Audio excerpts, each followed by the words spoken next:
Now it's time for Extra Innings with your host, Isaac Telle.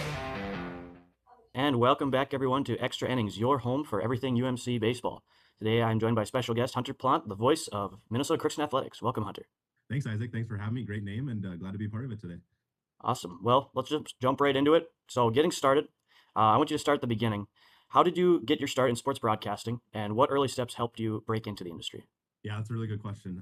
So I think what helped me, or where I got my start, is from what I remember, we just played. So I went to Mac High School. We just played our senior year basketball section championship, and then we lost on a Friday night. And then we were up there Saturday. Went back up to the Ralph Watcher girls play, and it just kind of happened where the radio station was there, and they were looking for people to help, and they just talked to me, got my contact, and so I started out that summer by helping with KRJB, local radio station in Monoman, Ada, Boston.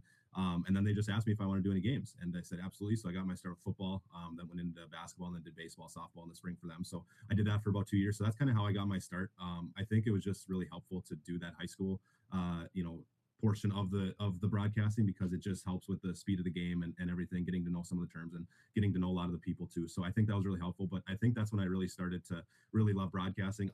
When I was growing up, I always knew that I wanted to be around sports, but I wasn't sure what I wanted to do. So I think that helped me with my avenue to kind of break through and take a right turn at that avenue and do that. So that was really helpful. So I haven't been at it, what would it be now, 10 years. I'm really outdating myself now, but really aging myself. But yeah, I think it's been 10 years since I got my start, and I kind of lost track of how many games I've broadcasted. And you're never going to be perfect, but I think that's when I got my start from what I can remember. Nice. So then, looking back on those early days of calling games, what do you wish you would have known when you first started in sports broadcasting that you know now?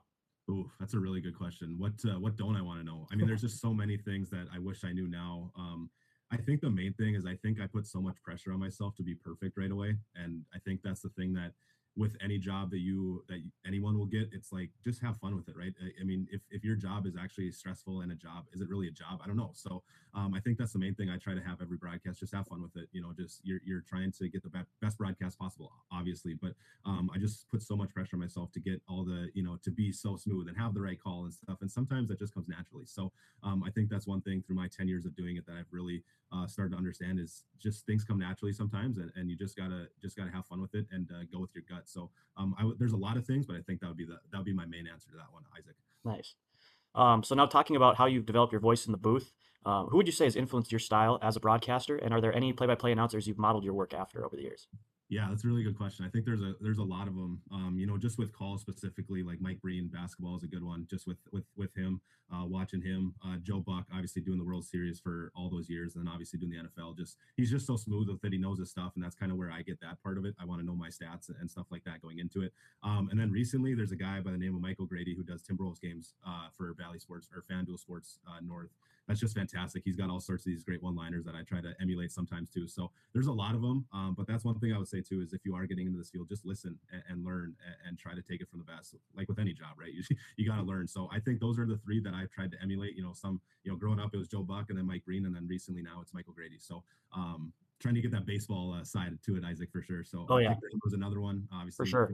watching the Twins, he was fantastic. John Gordon for Twins Radio, the touch them all with that. So I answered your question with a lot of them, but I hope that answers it a little bit. Oh yeah, for sure. I mean, I've definitely heard my fair share of Joe Buck calling baseball games. Yep. I've always been a fan of Hawk Harrelson of the White Yep. Sox back in the day with "You can Very put it good. on the board," just Yep. like Very good always one. having Yep. that something that you just recognize that that's Yep. that's him.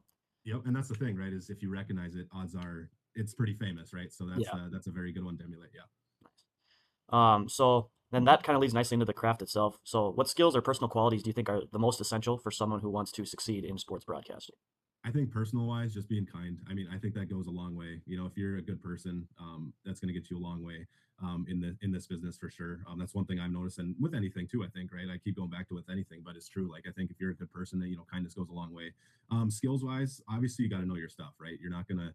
I'm not going to mistake myself for a great soccer play-by-play guy, and I never will because I don't know a ton about soccer, but I'm pretty knowledgeable about football, basketball, baseball, softball, volleyball, hockey. I think so, and obviously there's things to learn, right? But I think knowledge is the first thing. and know your stats before that. I think that's really important. Know the names, know the stats, so you're not having to the muscle memory is important, especially when it's like it's baseball. There's 10 guys on the field at one time, so that's a lot of guys to get to try to know. Or whether it's football, there's 22 guys out there. So muscle memory is important. Knowing the guys or gals who you're broadcasting. But yeah, stats is so important to learn to try to fit into a broadcast. And sometimes you lose track of it, and sometimes you forget to say it. But as long as you know it and you have a chance to slip it into a broadcast, I think that's really important. But I hope that answers your question. I know there's obviously the voice is going to come too with it, but Hmm. the stats and just being a good person, I think, takes you a long way. So knowing the stats and just being kind. Nice. So now I would like you to kind of take me through your game day routine, what the job actually looks like on a day-to-day basis. So if you could walk me through a typical game day for you, preparation all the way through like post game or wrapping up your coverage of the event. Yeah, well, let's start with baseball. So obviously, if I get a chance to do baseball, so we'll just do a baseball game, game by game. Obviously, we're there a long time, right? With doubleheaders, Oh yeah. being at the UMC baseball field, very well, so Mhm. we can be there a long time. So the voice gets shot. But I think the important thing with baseball is you don't really know what the lineups are going to look like on a daily basis, right? So like you can have a good idea about who's pitching. You have a good idea about what the lineup. You don't necessarily know who's going to be slotted where. But I want to do that research with the stats, and so you can just say it off the top of your head. So that's the first thing. And then obviously getting stuff set up, you want to make sure the audio is going through the NSIC network and make sure you're good with that. So differently, what we've done this year with basketball is we've done a little bit of a more of a pregame show. We've tried to do some coaches interviews before. Not sure if Gus is going to be able to do a game day interview, but we'll see. We'll cross that bridge when we get there. But Yeah. we've done that. We've done some just introduction. We've done keys to the game too. So making sure all that stuff is ready. And then in the game, it's obviously that's the easiest part, right? Is you just get to call a sport, call baseball for a living, and then after the game, we got to look into doing a little bit more post game, just because sometimes you just want to be done, right? You Mhm. after 16 innings of baseball, you want to be out of there, and sometimes there's not a lot to talk about if it's two blowouts. For sure. So that's kind of what the days look like from a baseball standpoint. Basketball is very similar. Every sport is similar. It's just I think what I want people to realize is that throughout the week you're trying to do stuff, right? You're trying to research the other teams and things like that. So throughout the week maybe is more of a thing that people don't understand what goes into it. But I hope that answers your day-to-day game day question, Isaac. Absolutely. Awesome. So now you kind of implied it earlier, but sometimes you're going to be given an assignment that you're maybe not very familiar with. How do you prepare for covering a sport or team that maybe you're not as familiar with? Yeah, I think obviously you want to know the records, right? Know what's been going right for them. Know what's been going wrong. If it's a sport that I'm not familiar with, if it is like a soccer, I think I'll try to do my research on all the positions and all the terminology and what the officials are doing and stuff like that. So I think that's the most important thing is just do your research on the whether it's the teams that you don't, if it's a baseball team, like if we, if baseball team is to play someone that we don't aren't necessarily familiar with, right? I want to do my research on that team. So but if it's a sport, just do the research. It all comes back to just knowing your stuff and trying to be as knowledgeable as you can with everything like that. Nice. Next, what have been some of the most challenging aspects of your broadcasting career, and how did you either overcome it, or if you're still kind of struggling with it, what do you do to kind of overcome those challenges? Yeah, I think one of my main problems early on in my career was I think I was just a young broadcaster and I tried again, I go back to it. I just tried too hard and I just tried to be perfect and not everyone no one's perfect, right? And no Mhm. matter what you do, you're never going to be perfect no matter how hard you try, how hard you do it. You're always going to have a slip up. You're always going to, maybe forget a stat that you wanted to say or you might react to way that you maybe shouldn't have, right? And that's going to happen. So I think early on in my career that was one thing that I just wanted to do so well, be perfect, right? Have the perfect Mhm. broadcast. Some of the challenges are just you like with us working in the athletics department, you want our kids to do so well, right? So when they lose, it's tough. Because I see how hard you guys as a baseball team work. I see how hard softball works. See how hard every sport on this campus works. So when we do lose, it's tough, right? Because you want to win every game. You're not going to, but you want to win every game. So trying to toe that line of making sure that people know that, oh yeah, St. Cloud State works just as hard, or you know what I mean? Like Yep.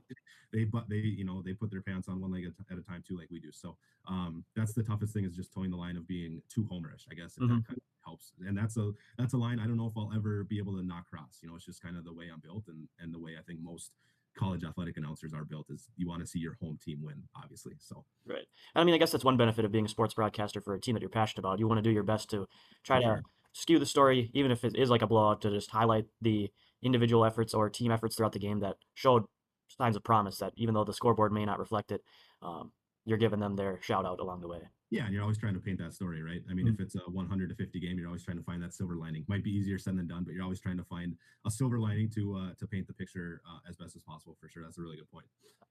So 10 years into calling games, got 10 years of experience. Over the course of those years, is there a broadcast or a specific call or moment in your career that stands out to you, especially for being memorable, or just one of your greatest calls on the mic, and why was it significant for you? Yeah, that's a man. You're hitting me with all the good questions, Isaac. I love it. I would say every broadcast that I do is memorable for me, just because I love to do it. I love to put on that headset. But if I could think of a few, both basketball, probably one of them was actually both last year. Our women's basketball team had a top 10 play, had the number one overall play on Sports Center. Emma Miller Hmm. made that 3-quarter shot. I'm sure everyone has seen it. That was fantastic, and that's a thing that I wish I got that call right, because I said it was a half court shot and it was way far behind half court. So that's a call I would like back, but it was memorable for just I can't believe what I just saw. And then last year basketball, our men's team wasn't supposed to beat Minot State. Minot State was ranked top 15 in the nation when they came in here, and we beat them, and it was a fun game to call and fun game to just broadcast overall. And that's the great thing about sports, is you just never know what can happen on a nightly basis, and you got to roll that ball out, between the chalk or between the sidelines, and let it go. Baseball wise, I'm trying to think. I mean, I've had a lot of them. Obviously, we've had a lot of really good players, Hmm. even in your time here, Isaac, and Yep. in my 7 years here, we've had All Americans, we've had National Players of the Year that I've had the privilege of broadcasting and watching them hit the ball 450 feet. That's a fun thing, and watching Jake Dykoff just carve through lineups. I mean, that's a fun thing. But baseball wise specific, I can't think of a moment, but it's just so fun to see all the players that we've had Hmm. come through our program. So I hope that answers your question. There's a lot of them, but every day I think when I get to put on that headset is a great day for me. So yeah. So now I want to hear kind of some advice for beginners, for people who are watching or listening who want to follow a similar path. What advice would you give someone just starting out, whether especially when it comes to building like a demo reel or portfolio, or just getting their foot wet into the business? Yeah, so two things I would say, advice wise, is just have fun with it, right? I mean, I would argue it's one of the greatest jobs in the world. Like, you get to call sports for a living and get to know all these student athletes and stuff. So have fun with it. Don't put any pressure on yourself, because at the end of the day, it's a game, and you want to have fun with it, and it's meant to be fun, right? No matter what you're doing, whether you're taking stats or doing public address announcing, or calling a game like I do, you're supposed to have fun with it. Like, Mhm. that's why it's fun. Secondly, I had a great opportunity when I was in high school, before I got this job with KRGB, to job shadow UND basketball game. So on a Saturday, I went over there and kind of followed his play-by-play, and I actually worked for him while I was at college at UND. So I got to just follow his game day routine and see what he did for a major or a high-level Division 1 basketball program, and that was awesome for me to see, because I kind of see what he did with his prep boards and stats and things like that. So that was really good. So if there is an opportunity to job shadow, I would jump all over it, whether it's with a junior hockey program or a Division 1 basketball or hockey program or baseball, whatever it is. I would jump all over it, and it's going to be a day that is so valuable to people just trying to get their start in the business. With a portfolio and stuff, just try to think, just try to keep in mind like what you've done, and see if you can go back and find those great calls, or things like that, to build that portfolio for the future. And 5 years of a portfolio should get you far in the business. So I think people got to realize too, Isaac, is that you're not going to just be Paul Allen, voice of the Vikings, Mhm. right? That's not how it goes. I mean, your odds are you're going to start at the bottom, and you got to work your way up. So Mhm. don't expect coming out of college for anyone, any job, to be the CEO or play-by-play guy of Right. the Wild or Timberwolves. I mean, that's just not the way the world works, unfortunately. So Mhm. I think that's probably the best advice that I got is, like, look, you're going to start probably at the bottom, and you got to work your way up. And I think I've done a good job of that. And hopefully, eventually, you'll make your way to the top. Nice. Now, before we wrap up, let's kind of zoom out a little bit, just kind of overall outlook of the industry. How has sports broadcasting changed since you started, and where do you see it heading into the future? Yeah, I mean, it's interesting you asked that, because I always wonder what AI is going to have a future in with this. I don't know if it's possible, but you always wonder what the AI is going to have with broadcasting. Are sports teams just going to go away from having people do it and having AI do it? I doubt it, but it's a question that sometimes is brought up, right? Like, you never know. So technology is one too. Like, the sound and stuff, and the visual is just so much better than even in 2015, 16 when I started. Like, it's just the equipment is so much better, and that just helps with the broadcast exponentially. So but I think that's the question that I have, is just like, are we just going to go to AI? I don't know, with everything, right? Like, Mhm. is humans going to be as valuable as they once were? I hope so. I think so, but you just never know. With that AI, can they really replicate what a human does? No, but maybe for resources and financially, maybe it's a thing that some team tries, and it goes well, and then other leagues try it too. So it's an interesting thing to think about. But in terms of changing, I would just say, like, the technology is so much better. The headsets are better. It's such a valuable position that people invest in it, right? You invest in the cameras, you invest in the broadcast equipment, you invest in the people, hopefully, right? So that's what I would say to that answer. It's kind of a odd look at it, Isaac, but I think it's something that people have thought about in the industry for sure.